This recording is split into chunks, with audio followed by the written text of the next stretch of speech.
তুরস্ক কি শেষ পর্যন্ত হিজবুল্লাহকে সমর্থন করবে? তুরস্কের প্রেসিডেন্ট রিসেপ তাইপ এরদোয়ান বলেছেন, হিজবুল্লাহ এবং ইসরায়েলের মধ্যে একটি বড় যুদ্ধ শুরু হলে তিনি লেবাননের সাথে সংহতিতে থাকবেন। আশঙ্কা রয়েছে হিজবুল্লাহ এবং ইসরায়েলের মধ্যে একটি পূর্ণ মাত্রার যুদ্ধ মধ্যপ্রাচ্যের অন্যান্য অংশকে সহজেই অস্থিতিশীল করতে পারে, যা আঞ্চলিক উত্তেজনাকে কয়েক গুণ বাড়িয়ে দেবে। তুরস্কের প্রেসিডেন্ট রিসেপ তাইপ এরদোয়ান বলেছেন, তিনি লেবাননের পাশে আছেন।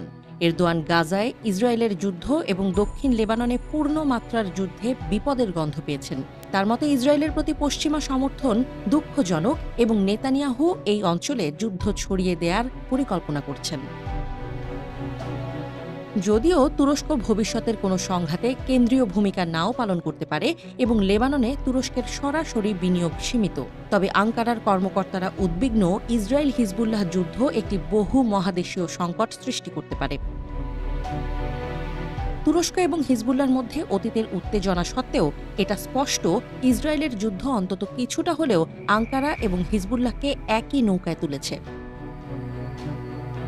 ওকলাহোমা বিশ্ববিদ্যালয়ের সেন্টার ফর মিডল ইস্ট স্টাডিজের পরিচালক জোশুয়া ল্যান্ডিস ব্যাখ্যা করেছেন, এরদোয়ান তুরস্ককে ইসলামিক বিশ্বের নেতা এবং ফিলিস্তিনিদের চ্যাম্পিয়ন হিসেবে স্থান দিয়েছেন।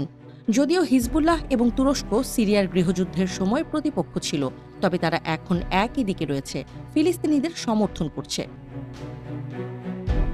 আঙ্কারা ভিত্তিক থিঙ্ক ট্যাঙ্ক ORSAM এর গবেষক গোখান ইরেলির মতে, ইসরায়েলের আগ্রাসী নীতির প্রতি তুরস্কের সমালোচনামূলক অবস্থান আঞ্চলিক সংঘাতকে আরও বাড়িয়ে তুলতে পারে। কিছু বিশেষজ্ঞ মনে করেন, তুরস্ক হিজবুল্লাহ বা ইসরায়েলকে প্রভাবিত করার জন্য খুব বেশি কিছু করার মতো অবস্থানে নেই। সেঞ্চুরি ইন্টারন্যাশনালের মধ্যপ্রাচ্য বিশেষজ্ঞ অ্যারন লুন্ড বলেছেন, তুরস্ককে অবশ্যই এই সংকটের প্রতিক্রিয়া জানাতে হবে, বিশেষ করে যদি ইসরায়েল সিরিয়াকে গ্রাস করে এবং তুর্কি সীমান্তের দক্ষিণে আরও অস্থিতিশীলতা সৃষ্টি করে। গাজায় ইসরায়েলের সামরিক অভিযানের 9 মাসেরও বেশি সময় আঙ্কারা তেল আবিব সম্পর্ক উল্লেখযোগ্যভাবে খারাপ হয়েছে। মে মাসে ইসরায়েলের সাথে বাণিজ্যের ওপর নিষেধাজ্ঞা আরোপ করে তুরস্ক, যা দ্বিপাক্ষিক উত্তেজনায় নতুন স্তর যোগ করে। তবে আঙ্কারা এবং তেল আবিবের মধ্যে কূটনীতির দরজা পুরোপুরি বন্ধ হয়নি। এরদোয়ান সরকার তেল আবিবের সাথে কূটনৈতিক সম্পর্ক ছিন্ন করেনি এবং দুই দেশের মধ্যে একটি সংলাপ অব্যাহত রয়েছে।